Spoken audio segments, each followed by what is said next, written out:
Asian কাপে খেলার স্বপ্ন চূর্ণ হলেও বাংলাদেশের সামনে সুযোগ ছিল গ্রুপ পর্বের 2 থেকে বাছাই পর্ব শেষ করা।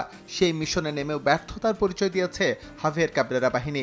সিঙ্গাপুরের কাছে 1-0 গোলে হারের মধ্য দিয়ে লাল সবুজরা নষ্ট করল নিদারুণ এক সম্ভাবনার।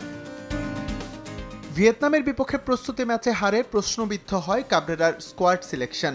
এদিন 2 পরিবর্তন নিয়ে একাদশ সাজান স্প্যানিশ কোচ। পোস্টের নিচে মিতুল মার্মা আর অ্যাটাকিং থার্ডে শেখ মোরসালিন। সব মিলিয়ে বাংলাদেশের শুরুটা মন্দ ছিল না। ম্যাচের 15 মিনিটে গোলের প্রথম সুযোগ তৈরি করে লাল সবুজ। রাইট উইং থেকে সাদের বাড়ানো ক্রস মোটামুটি ফাঁকা অবস্থাতেই পেয়েছিলেন সমিত সোম, কিন্তু তার হেড খুঁজে পায়নি জালের দিশা। বল চলে যায় ক্রসবারের উপর দিয়ে।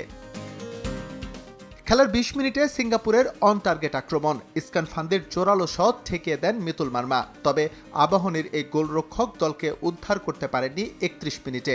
কাউন্টার অ্যাটাক থেকে সিঙ্গাপুরের প্রচেষ্টা প্রথম দফায় আটকালেও হারিস স্টুয়ার্টের কাছে হার মানেন তিনি। যদিও এই ক্ষেত্রে সবচেয়ে বড় ভুল ছিল বাংলাদেশ ডিফেন্ডারদেরই।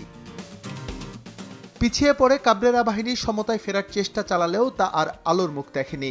1-0 গোলের লিড নিয়েই বিরতিতে যায় সিঙ্গাপুর।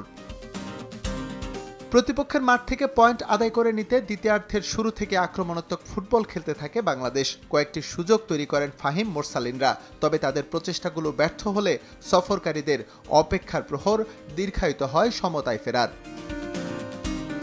এরপর একাদশে পরিবর্তন আনেন হাভিয়ের কাবরেরা। তাতে খেলায় কিছুটা গতিও আসে। ৭৯ মিনিটে গোল করার মোক্ষম সুযোগ হারায় বাংলাদেশ। প্রতিপক্ষের পেনাল্টি এরিয়ায় মিরাজুলকে ক্রস পারান হামজা চৌধুরী। সেটা তিনি কানেক্ট করতে পারলেও বাধা হয়ে দাঁড়ায় গোলপোস্ট। এরপর আর কোনো কৌশলই কাজে লাগেনি বাংলাদেশের। শেষ পর্যন্ত হামজারা ম্যাচ শেষ করে 1-0 গোলে পিছিয়ে থেকেই। 6 ম্যাচে মাত্র 1 জয় আর 2 ড্রয়ে 5 পয়েন্ট নিয়ে শেষ হয় লাল সবুজের এশিয়ান কাপ বাছাই মিশন। এস এম ইকবাল, সময় সংবাদ।